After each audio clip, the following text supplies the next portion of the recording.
Soy el pastor Juan José Gil. Estaba pensando en por qué aparecerá primeramente en Mateo 24, cuando se le ha preguntado a Jesús cuáles serían las señales de su venida y del fin del mundo. En otras palabras, ¿cómo se podría reconocer ese tiempo? Una pregunta muy interesante, por cierto, porque de alguna forma tenemos que llegar a conocer o reconocer, pues, cuán cerca podemos estar de la venida de Jesús o de los acontecimientos que apuntan en esa dirección. Ahora, fijaros que lo que Jesús dice, ni más ni menos, es: mirad que nadie os engañe. Es lo primero. En otras palabras, si estamos atentos a las señales de los tiempos, sobre todo tenemos que pensar en la cantidad de engaños, en muchos sentidos, que pueden estar ocurriendo.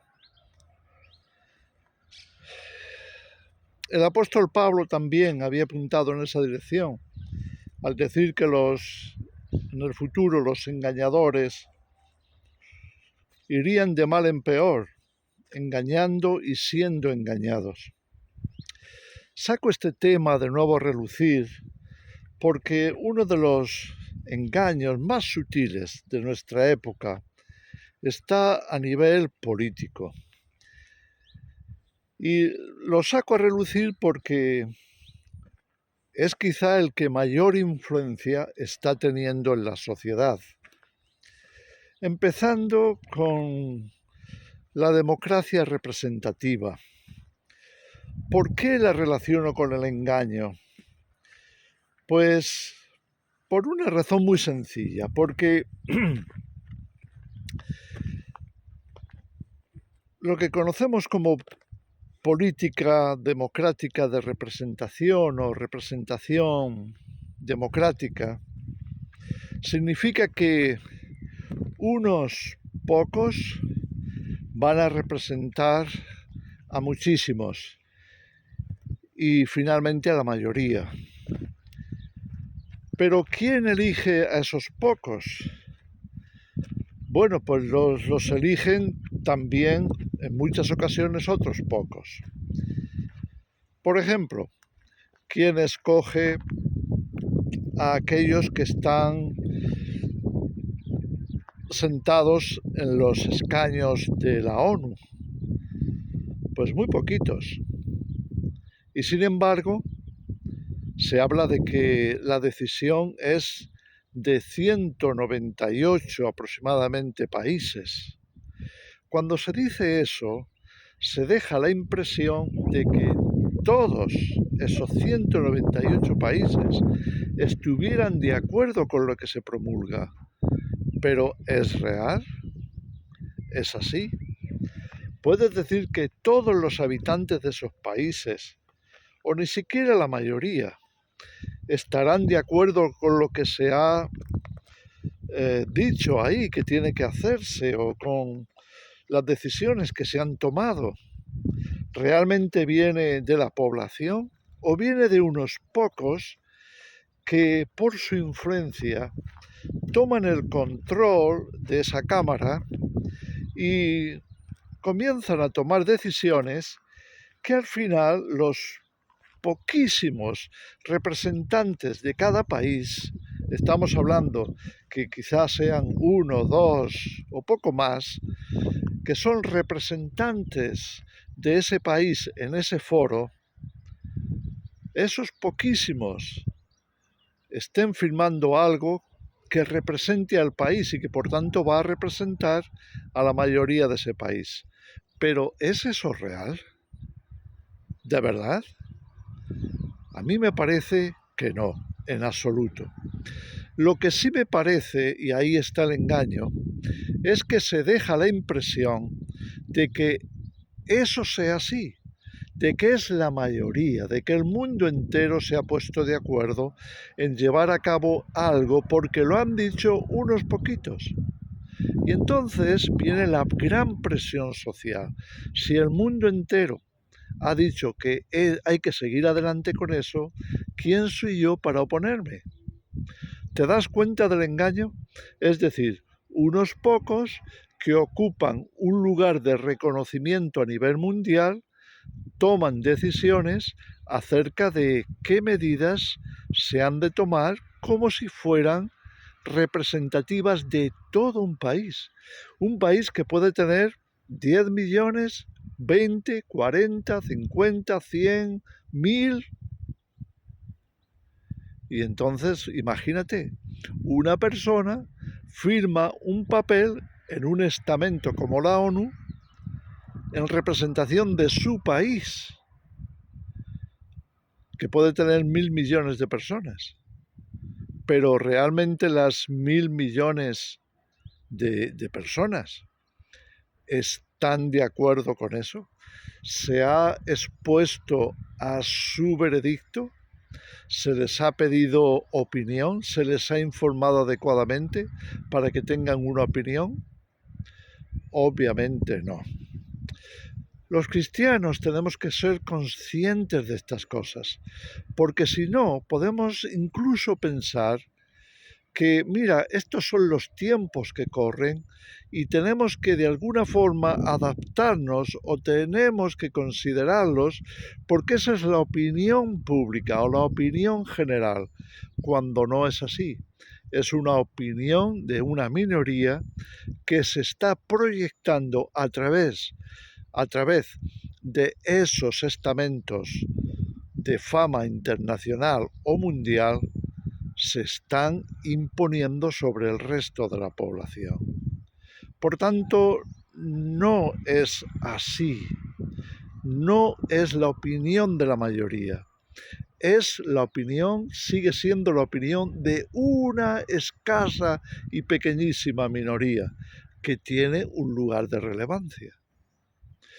Fijaros si esto es importante, porque con ese método es fácil imponer un pensamiento, imponer una forma de ver la vida, imponer una moral incluso, porque lo han dicho en ese foro y lo han votado y la inmensa mayoría estaba de acuerdo. ¿Eso significa entonces que el mundo entero está de acuerdo? Fijaros la sutilidad de ese engaño. Pero ocurre también en un pequeño país, o en un país, sea grande o pequeño. Los partidos políticos que gobiernan suelen ser de no demasiada gente como para considerarlo una mayoría del país.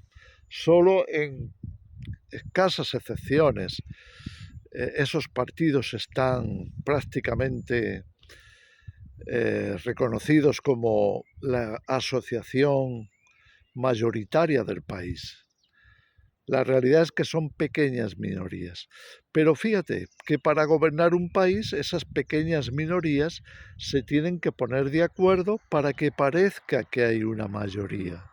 Y entonces en una Cámara de Diputados, en un Parlamento, se van a dictar leyes o se van a acordar leyes que parece que han sido firmadas por la inmensa mayoría del país.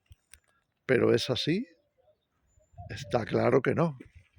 Lo han firmado solo unos pocos.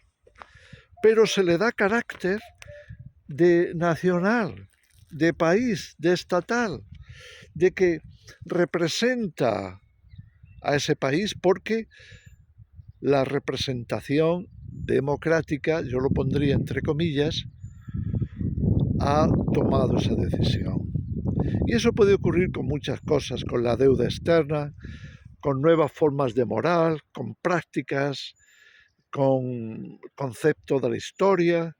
En fin, hay muchísimas cosas que pueden caer bajo el dominio de una minoría simplemente porque esa minoría ha conseguido como representantes la mayoría en un parlamento de minorías, imagínate. Pero se le ha consultado al país, Es triste porque estamos en un momento de la historia en el que cada persona tiene un móvil, un celular, y a través de ese móvil o celular se pueden hacer muchas cosas, comprar, vender, identificarse uno. Está todo ahí, o esa es la tendencia, que todo esté ahí, que sea un pase para todo. Sin embargo, no te permiten votar, cuando sería lo más sencillo. La forma de tener un recuento mucho más exacto, democrático, por medio de una votación personal para cada decisión importante.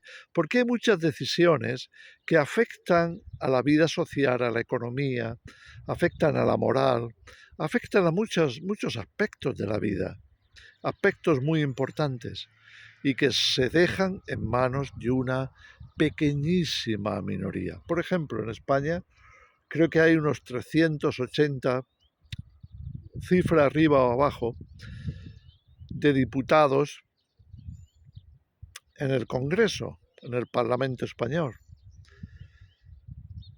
Y se supone que eso representen a 46 o 47 millones de personas. Lo dudo mucho. Por tanto, el sistema en sí es un engaño. En realidad es un instrumento por el cual se puede llegar a dar una impresión errónea de una realidad que no es tal. Los cristianos tenemos que estar atentos a eso, porque nos podemos dejar llevar por esas resoluciones, haciéndonos pensar que el país es así, pero no lo es. Nos pueden hacer pensar, por ejemplo, que un país sea ateo. ¿Por qué? Porque la mayoría del Parlamento lo sea. Y entonces dicten resoluciones de ese tipo, o incluso en contra de la religión.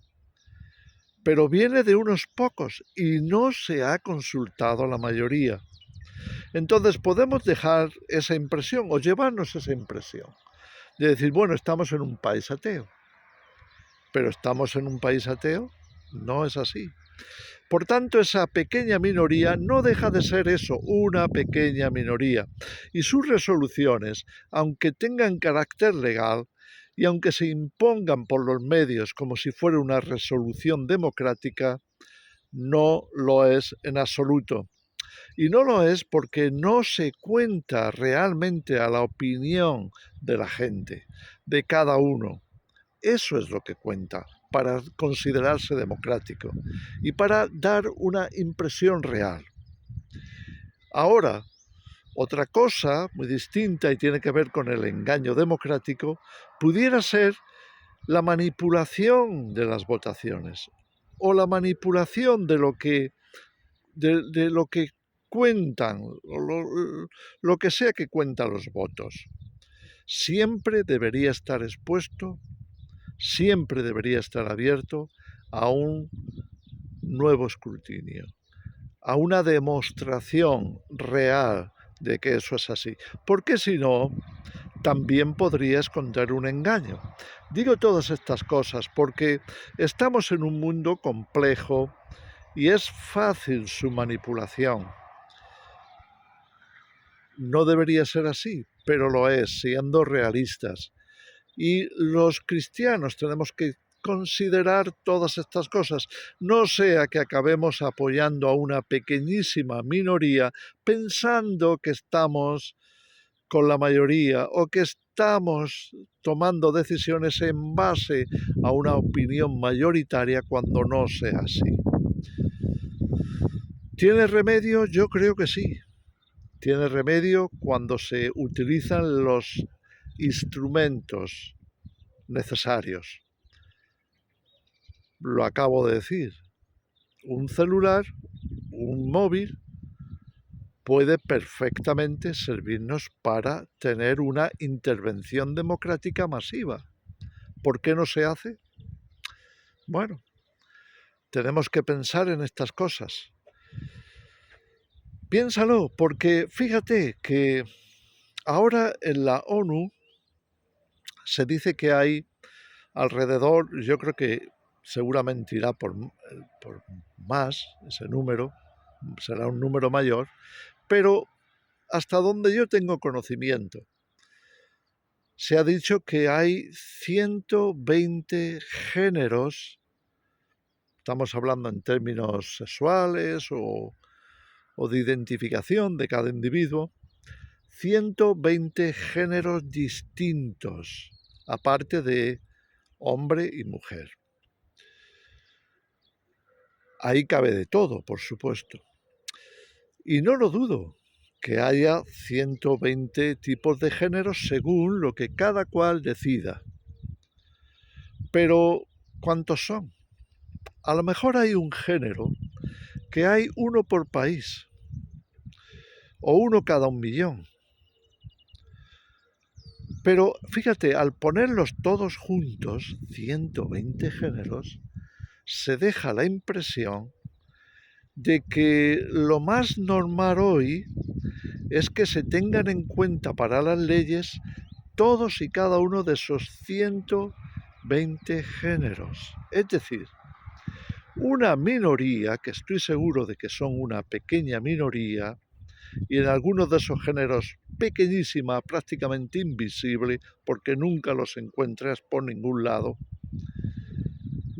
puede, por manipulación de juntarlos todos, haciendo un número más grande, normalizarlo, intentar normalizar, como que eso es lo normal. Pero ¿es lo normal?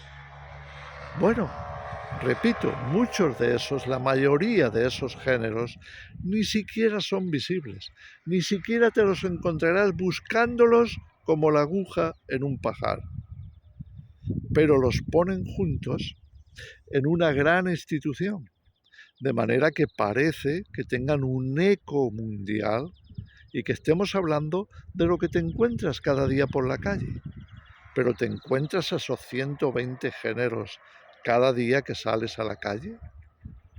¿Son algo normal? No. En fin, acabo con esto. Lo digo porque tengamos cuidado con las cifras, con los datos, con los sistemas supuestamente democráticos. Tengamos cuidado con todo lo que se dice, se hace, se publicita en los medios de difusión o se resuelven en los parlamentos, porque es muy posible que no se correspondan con la realidad de ese país y mucho menos con la realidad del mundo. En fin, Jesús lo dijo muy claramente: mirad que nadie os engañe. Los cristianos debemos estar atentos precisamente para eso, para no dejarnos engañar por las impresiones que nos puedan causar desde esas pequeñísimas minorías. Que el Señor os bendiga.